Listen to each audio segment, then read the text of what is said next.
Welcome to the Sound on Sound People and Music Industry podcast channel with me, Kevin Paul. In this episode, I talk with Pascal Gabriel about his career as a songwriter, producer and artist. It's a legacy episode from 2020 and we talk about the creation of Stubbleman, songwriting and being a producer in the modern age. Welcome to Mixbus. Happy to be here. Thank you. Thanks for taking the time. Let's talk about Stubbleman. Well, a couple of years ago, I was looking for inspiration and I thought I would do a road trip. I wanted to do a road trip in the US and really go back to the places that the area and the places whose music had given me so much inspirations over the years. Mm-hmm. I decided that we were going to kind of basically drive across the states from New York State all the way to California in a very roundabout way. We went across Tennessee, we did Alabama, Mississippi. We went to many places.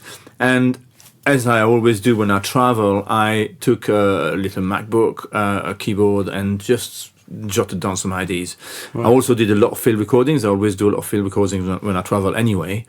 And about 2/3 of the way of the trip, I realized actually I've got quite a lot of ideas there, and I should really do an album with this. This is really going quite well. I had about 40 ideas by the time we ended up in California, and I narrowed them down to about 25, which I produced and finished, and about 11 of them made it really to the album.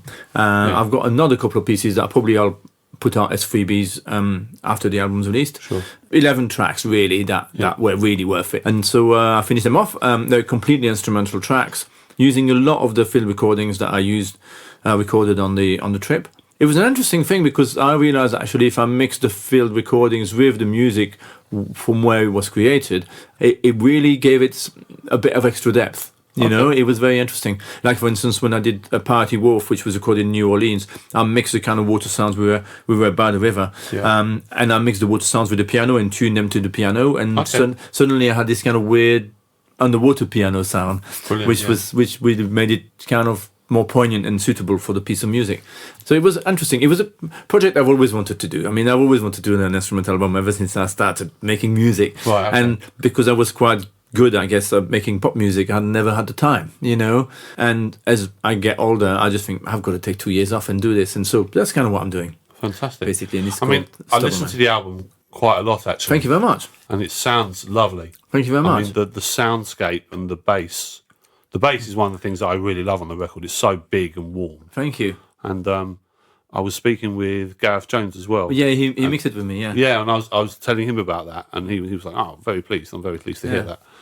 I guess I used to be a bass player, so it's the bass is important. I know you used to be a bass player with the Razors. That's correct. That's the Razors. That was that one of your first bands? It was the first band, yeah. Right, back in in Belgium. Yeah. Did you go on the road trip with just yourself and your wife, or was that with just my wife and I? Yeah. And the sounds that you were using on the record, you mentioned the water. Mm-hmm. What other sort of things made the record? Like just birds, loads or of different traffic, things. Yeah, we have bird songs. There's a cabbie called. Well, I don't actually the cabbie. There's Carol, the cabbie from Austin, but she didn't make it on the record, but she makes it on live. Live is quite a different proposition. I used quite a lot. I used a lot more of the recordings I didn't use on the record. I use them on live. So yeah, there's birds. There's all sorts of things really. River sounds, obviously car sounds, road sounds, people talking, knocking things, bells, stuff. You know, whenever I see something that I could hit or make a noise out of, I'd hit it and or scratch it or make a noise out of something. Oh wow! And then you were processing the sounds. Yeah, and then I process the sound later. Yeah, exactly. Yeah, I've got the little recorder here. Is it here? Actually, I'm not sure. Just like a little Zoom thing, or it is exactly that. It's a Sony one, but it's a very similar thing. I call it Hairy Guy for obvious reasons. You see why. Stubbleman and Hairy Guy. Well, you see why it's called Hairy Guy because that's what he looks like. Oh yeah, of course, yeah. He's a hairy guy. Bit of hair on you can take a photo of him. I will. That'd be great for the. And I've got this hairy. This is Hairy Guy, and I've got Hairy Guy's friend. Super hairy guy. Super hairy guy, yeah. And they come with me wherever I go. So you just record stuff, and I probably used I would say a small percentage, 10% maybe of the field recording that I did, maybe not even that. Yeah. But it's what suited, what worked. It's a lovely space. It's a lovely record. It just gives something a little bit of dirt and a bit of character, and it just makes it a bit more special, Yeah. And it's so what was really interesting for me with this project is that it was so far removed from the pop world I've been involved with for the last few years. So it was great. I really enjoyed it. So it's really, I'm really pleased it's taking off. Are you happy in the studio? Do you like being in the studio? I love being in the studio. Yeah? Yeah. Do you feel more comfortable in here in the studio than you do on the stage? Oh God, yeah, absolutely. I mean, it's my domain. I play the studio. That's my instrument, really. Is that something that you were drawn to initially, or is it something you stumbled upon by accident? It's a good question. I think the thing. Well, I know the thing that really attracted me to the studio is that there were no argument with the drummer or the bass player or other members of the band. I was the band. I could I could play every instrument. When I first started working in the studio in Leighton, it must have been 82, something like that, maybe even a bit earlier. Yeah. They had only an 8-track, but they had a really nice big desk, and 8-track was brilliant. You could bounce things, and you could do a whole song. Fostex one, maybe. No, it was a Revox. Oh, right, fantastic. It was a good machine. I can't remember what it was. I think it was a Revox. It wasn't the Fostex. It was way before Fostex did it. Right.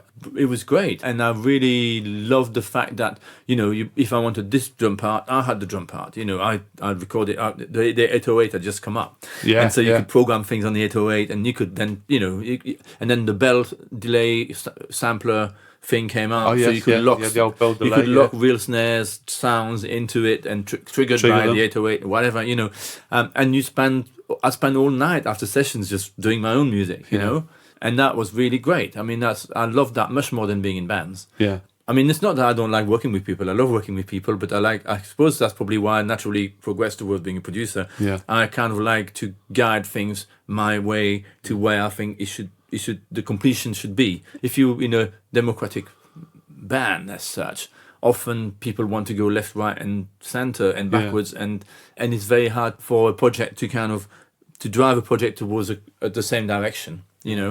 What makes a good producer of other people's music? Because you mentioned working with bands and the into politics of bands. How would you define that role? I think you become the fifth member. Yeah. You need to gain their trust, and also not being shy of criticizing certain things, and not being shy of taking things of getting hold of the reins and going, this horse is going that way. What do you reckon? Okay. And them going, yeah, okay, that sounds like a good direction. And they I'm talking very boldly here. Of course, yeah. But like, for instance, within Spirals, one of the first things we did was doing loads of rehearsals with them. We just went to loads of rehearsal.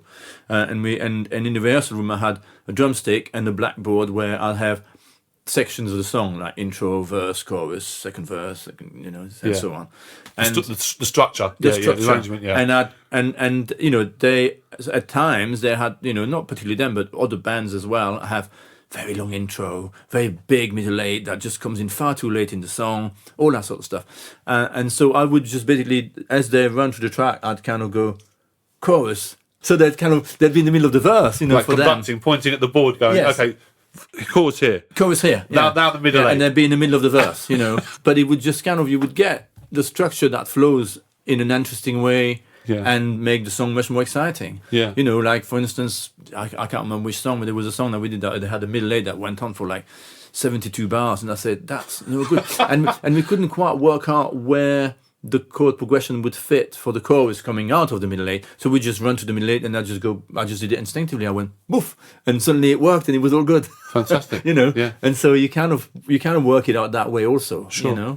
So in a way, it's definitely being the fifth member. It's because when you're in making a record, it's very different than doing stuff live. Live you can get away with 72 bars middle eight because there's someone dancing and moving stuff in front of you and the flashing lights. But on a record, you've got to really just be quite snappy, I think. Yeah. Especially in this kind of music. I mean, the music I do with Stubbleman is very different. Very different, of course. Yeah. But there's a particular. Exactly. There's a particular space, though, isn't it? Yeah. What about engineers in your work? Because you engineered a lot of your work yourself, right? Yeah, I did it but then, in the beginning. After a while, you maybe use another engineer Yes, I did, within your work. How important is that role of the engineer with the producer for you? Well, it's very important, I think. Well, for me, what do you mean, the role of me being the engineer and the producer, or? Well, that is one thing in itself. But I mean more like, say, if you're hiring, for instance, yourself and I, we did some work on Peach. Yeah. I was the engineer with you. Yeah. I wasn't mixing the record. How important is that role with the producer and the engineer? Well, I think it's very important, because you need to trust the engineer to know to get things working in the way that you want it to work. And the fact that I think I was a producer and an engineer, formerly an engineer, made it a lot easier for me to understand the difficulties of getting a drum kit set up, for instance, and getting all the sounds on it and stuff. And although I used to always do that myself for the first few bands I produced, I engineered myself, and then I just thought, this is too much work. I really need to delegate. I really need to sit on the couch with the band, discuss what the next thing we're going to do while the engineering works away, and so I started using engineer, yourself, a lot of engineers, and that made my job a lot easier. And I think it was a very good decision, because it made it much more efficient. And if there was any problem that the engineers was going, well, which mic should we use on this? I knew the answer, of course, because I always use a 58 on that, let's put the 58, whatever, and that's very useful. It's an important relationship, isn't it? The engineer and the definitely. producer. Yeah, very much so. Yeah, I mean, there has to be a lot of trust there. Sure. And of course, me being kind of perfectionist, I think every producer is. I'd always walk around and go, maybe move that off an inch, move that one, and that's maybe put a baffle there, and because that's what you do, Well, look, I mean, you're not alone there. I mean, we all do that. You produced all those bands, had great success with all of those records, and then you went into songwriting with other people. That, for me, strikes me as being quite a different thing. Were you writing lyrics, top line, music? Melody? Usually music. It depends. To come back on your question and discussing this, I already co-wrote S Express and Mom the Bass stuff. So writing was already part of my thing, and your repertoire as an artist, when I was doing, before I had success with S Express and Mom the Bass, and I was using the downtime in all the studios I worked in, I did my own stuff and wrote loads of stuff. None of it that ever was released. So, but I knew about writing, and I wanted to express myself into writing. But I guess because, and I wasn't really about to look at the gift horse in the mouth. But when I had a massive success with Express and Mom the Bass, and I was offered lots of bands that I produced, because bands usually have their own songs, I stopped writing quite naturally, because production came, and so I had like 6 or 7 years between 89, 88, 89, 95, where I basically just produce. And came about 95, I decided that I was going to stop just doing production and go back to writing, because really production at the time, rightly or wrongly, I saw it as sometimes you were polishing certain things that weren't actually correctly written. And really the writing part is really the nuts and bolts. It's like it's a little bit, I don't know, it's a bit like someone gives you the parts to a car, and some of the parts have failed, and yet you have to put the car together. That's what you do when you produce sometimes. But of course. But when you write, you can go, well, I'm not going to have that wheel. I'm going to have this new wheel, and I'm going to have this steering, and I'm going to have this. Because you create it, you invent it. You invent every nuts and bolts of the music that you're creating. And so I found it much more satisfying, to cut a long story short. And so after that, from 95, after Peach, from Peach onwards, actually, I only really did, bar very few exceptions, produce the stuff I co-wrote. From then until now, actually, for the last 20, so many years, wow, 25 years. Well, that sounds like a long time, doesn't it? Almost 25 years, yeah. So I only really had, I would say, 10 years of production and engineering, and then 25 years of do you remember your first success in writing? Peach did well. Peach did very well. Peach, in America, and here you had the sliding doors thing. Yeah, and we had top 40 in the States. And then we had a song with Doc Allison that did really well. Called Close Your Eyes, I think. Yes, that's right, Close Your Eyes. And then, of course, Dido. I mean, when Here With Me came out, it was... How did that... Well, my publisher was introduced us. She is Volo's sister. That's right. And she was singing backing vocal in Faithless. Faithless were doing well, but she was only a backing vocalist for Faithless, and she wanted to do her own solo career. her publisher at the time introduced her to us, and I met up with her. I thought she has a brilliant voice. That was clear. Yeah, for sure. And we discussed what she liked, and she said, "Yeah, well, I'd love to do something like Twin Peaks." And the Twin Peaks backing track. Yeah. So we then, her and this other co-writer called Paul, and I basically came up with this kind of whole backing track for Here With Me in probably an afternoon. So it really slowed down, really slow, really mellow, and I had a really dirty drum loop, which actually made it on the final record, and that was it. And suddenly this kind of because everyone at the time was really into much higher tempos than what we're doing. We were doing 80, 90 BPM, and everyone's doing 120, 130, kind of housey, but a bit kind of cool house, and not hands in the air sort of house yet. That didn't interest me because I'd been there, done that sort of thing, And so with Dido, it was cool. It was a good meeting of minds, She decided that the more mellow and more chanteuse thing was much more her thing, and quite rightly, because she has a brilliant voice. When we did Here With Me, it was just a few takes, really good. She's one of the very few singers I've ever worked with where you do a take and you think that was good. Early on, Yeah, sure. Yeah. Really, that's really early always on. a godsend, isn't it? Yeah. Then you're already quids in, you're already... Yeah, you're halfway there. Yeah, really. Exactly. Yeah. So that really made a massive difference. Did Dido have the lyrics? She did, yeah. with you? With Dido, we did just the music. And what about if you're working with artists where there is no lyrics? Well, Do you do a lot we do of lyrics that? together. Yeah, Okay. yeah. We do lyrics together. How do you write lyrics for Kylie? Well, Kylie again really tends to write her own. I don't think we really got involved with that much of the lyrics. I mean, we're writing in the afternoon. Usually, by the time if we do a song over a couple of days, the first afternoon we're kind of doing the basic chorus lines, and so we'd share ideas, and we'd go, okay, maybe what could this next line be? And actually, we'd say maybe that line's actually that's a chorus now, so good, that's better. Okay. Then I don't know what the lyric was. Yeah. With other artists, I have a telephone and a book full of titles and lines. And so, okay, like an ideas book. Yeah, like an ideas book. Constantly writing down, like if you're traveling. Absolutely, yeah, absolutely. Dictaphone or whatever. Yeah, absolutely, yeah. And so you'd say, for instance, what should we call this one? And I'd think, this is a kind of really dark, groovy song. Let's call it Painkiller. And so Painkiller would be a title, and go, okay, Painkiller, I don't need any painkiller because when you're around, whatever, Sure. Suddenly, so what you need is just that one idea, really. I've worked extensively with top line writers as well, and they always come up with books full of lyrics. Right. They would have Painkillers plus, Plus, and all words associated with the whole with thing, and painkiller. they'd have a positive version, when you're around, I don't need painkillers, or when you're around, I really need painkillers. Wow. So they'd have both versions, a positive and a negative. So their job is really the top line and the lyrics, and my job is really the music and the production. And so that's really how it works generally. Okay. But obviously, you do everything. Yeah, and they do everything. I mean, sometimes top liners say, "I think we need a different chord there. Maybe that would make it more whatever." So it happens that the other way around. When you're doing your own stuff, like when you're writing a song all by yourself or for someone else, I'm not sure if I've asked this, but where do you start? Do you start with the top line? Are you starting with the chords?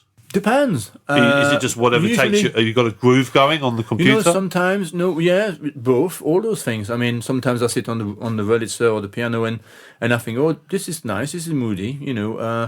This is good, or this is a good bass line, or is this a bass line, or actually that could be the riff, or Right, okay. You just start with something. So you don't rule anything out. No, you're not ruling anything out. You're just basically. noodling and you're just jamming some ideas.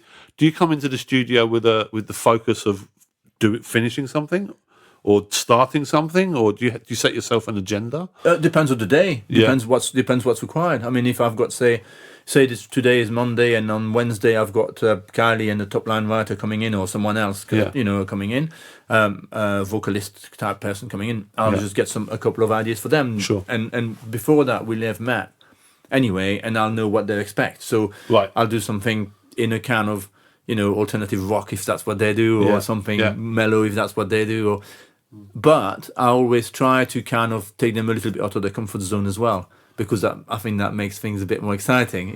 Well, that's very much part of your ethos, isn't it? In the studio, right back to the production, you always try to make it more exciting. You push the bands of course. a little bit. Bands can be very kind of safe. Yeah.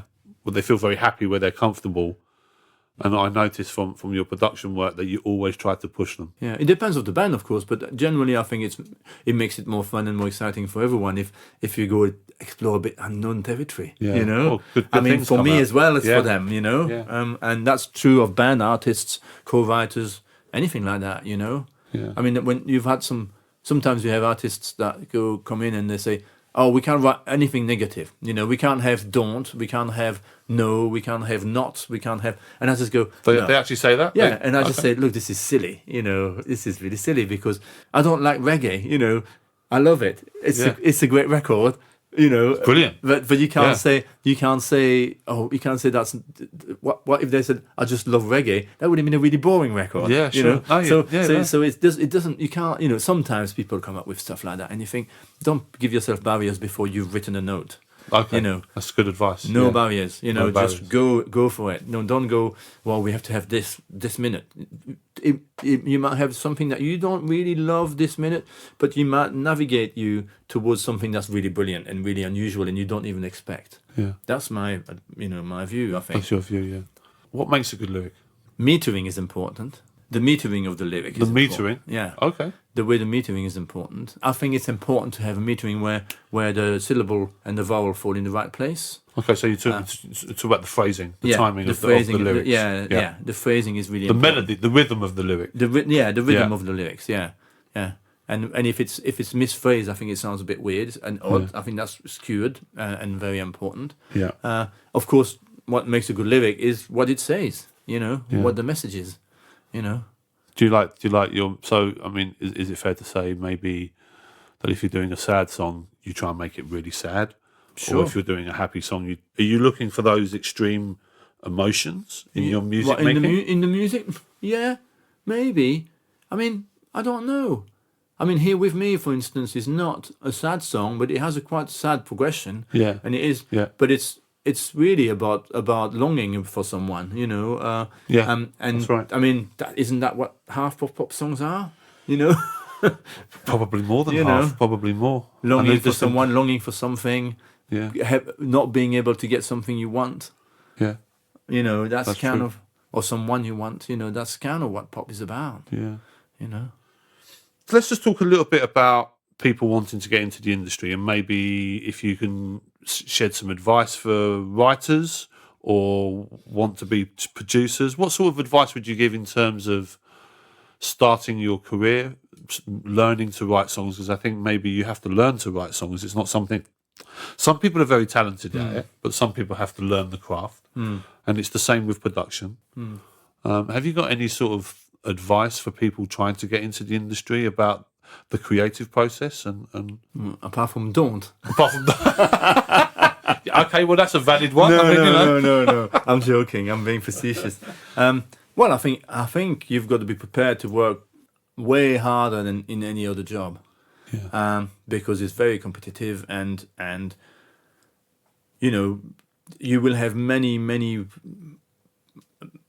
people you will encounter on the way trying to steer you left, right, center, and you could easily lose your way. You have to have a very, very strong mind. If you're an artist, I'm talking about, you know, that's what you're talking about, isn't it? Yeah. You have to have a very strong mind, a very strong will of what, and a very strong idea of what you want. And also be prepared to make compromises, but don't make too many compromises, because you can easily lose your ways. Because you might say, my type of music is red stripe. I just want this red stripe in the middle of the record. That's what my music is going to sound like. Yeah. But you'll have management, record companies, publishers, colleagues, friends, the cleaning lady in the record company, all going, well, maybe red stripe is good, but maybe you should have a bit of blue spots in there, or maybe you should have some green, and you will add those things, and it might water your thing down. Right. It might not be as strong as it was. Sure. On the other hand, it's your choice. At some point, you'll have to decide whether actually that enhances your idea or does it distract from your idea. And that's really important for you as an artist to know where you stand and what you like and what you want to be, regardless of success. Yeah, well, I think that's very wise. Longevity is really much more important, I think, than success and than instant success. You know, so don't don't sell your mother just to have a hit, basically. Right. Think of your career long term. Yeah. What's your favourite piece of equipment in the studio? Apart from the computer? Yeah. Apart from the computer. A computer's a piece of equipment, but apart from the computer. It kind of depends what I'm doing. If I'm writing, for instance, it will be that looper that's just behind you there. This one up here? Yeah, this one. Yeah. RC505, boss. Oh, yeah, okay. Five loopers in it. The RC505, what does that do? It's basically five loops. Okay. With 5 volume faders. I like it because if I'm composing, I have that connected to that Verdi's piano or to my piano in France, or with a couple of mics on the piano, and I just don't look at the computer. Sure. I just noodle and I go, that was good. That's good. That's the best. Are you always recording? I'm not always recording, but if I do something good, I'll think, that could be a bass line. Oh, I'll loop it, done. I'll do the chords on top of that bass line now. Excellent. And it's all very creative. It's not like, stop Logic, go to the next track. Yeah. It's really quick. Very instinctive. Very instinctive, and you're not distracted by looking at a screen. So I really like that. So for writing sketches, I use that a lot. Okay. For production and recording, I like that U80. Where is it? That U80 there. The compressor, the LA610. LA610, yeah, that's really great. I use that for all the time. That's an old one though, right? Yeah, that's an original one. Yeah. Yeah. I use that, and I use the SansAmp for distortion. For distortion on vocals, on guitar, on bass, on drums, it's the rack mount version. Yeah, that's the old original one, right? Yeah, it's really great. I use that all the time. Excellent. It just makes things dirty. And the last thing I use is the overtones. For monitoring? Yeah. Okay, just for mixing or just writing? Yeah, no, for mixing. Yeah. For writing, the understands are great. You just blast them up and you get really excited. But for mixing, I use the overtone for like accurate middle range, balancing. There's nothing better. I've got a very good amp. I've got a Bryston amp for them. Yeah, and they sound really fantastic. Even the understands sound great. They're very good with the Bryston, aren't they? Very good. And that's kind of that. That's really, I would say, they're the tools I really would miss. Everything else is just synths. I love millions of synths. They're all good for different things. Well, you've probably had them all, haven't you? At some point, they've probably passed through your fingers. Yeah, the only one I've never had is a Surge, but I'm kind of. Are you looking for one? Yeah. Well, you can get modular parts now. You can get modular versions of Surge. Oh, really? So I might get that. I don't like to try not to break the flow. If you're into a flow, I find that, for instance, I've got my studio at home, and I always working at home is very easy to be distracted. Yeah. But I've said to my wife many years ago that if I'm here in the studio at home, I'm not at home. Okay. I'm kind of like, I do like what Magritte does almost, Magritte used to he had his studio above his house, and he would come out of his house with his sandwich box and walk around the block, come back in his house, go upstairs, and then do the other way around in the evening. So he wasn't at home, effectively, even though geographically he was. And I think that's really important to don't get distracted.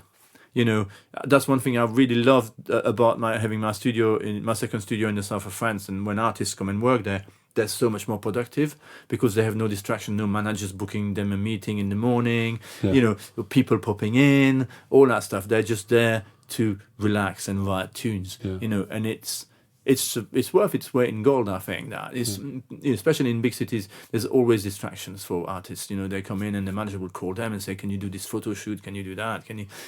They'll pack as much things in their day as possible. If they And then they wonder why the tune that we've come up with isn't as complete as it could have been. Yeah. It's that there's too many phone calls. Too many things happening. Well, what about the phone in the studio? Do you ban it? Yeah. If an artist answers the phone in the middle of me working on the track, you won't be happy. I'll very politely say, "Can you turn your phone off or get out of the room, please?" Because it's just it's to break the flow. I think when you're in a studio. I always compare it a little bit to, especially when you're writing in the creative process of writing, it's a bit like you entering a submarine. You have a cup of tea outside the studio, then you enter the submarine, and then after an hour or an hour and a half, you're down and you're in the bottom of the ocean, and it's your empire. It's just you and the elements. It's just you and the artist and the music that you're creating together.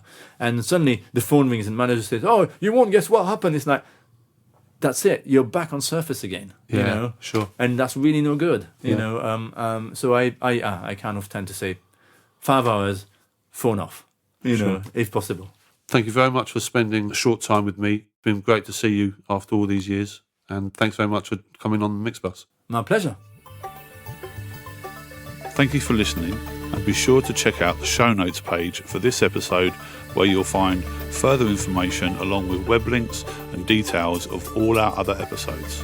And just before you go, let me point you to the Sound on Sound /podcasts website page, where you can explore what's playing on our other channels. This has been a Mixbus production by me, Kevin Paul, for Sound on Sound.